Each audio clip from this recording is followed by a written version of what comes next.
Assalamualaikum class. Good afternoon. How are you?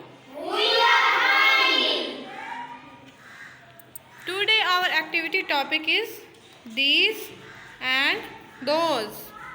आपको पता है these और those किन चीज़ों के लिए इस्तेमाल होते हैं? ठीक है, फिर बताएं। अल्लादीन, these किस लिए यूज़ होता है?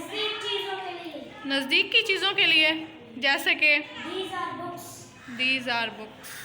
अगर एक बुक होगा तो फिर भी these ही यूज़ होगा। ठीक है, ज़्यादा बुक्स के लिए होगा। अगर ज़्यादा बुक्स नज़दीक पड़ी होंगी तो these होगा, these are books। ठीक है। हैदर, those किस लिए यूज़ होगा? दूर की चीज़ों के लिए those इस्तेमाल होते हैं। those are बुक्स, जो दूर बुक्स पड़ी हुई होंगी दूर की चीज़ों के लिए those are बुक्स। ठीक है। समीउल्ला, these किस लिए यूज़ होता है?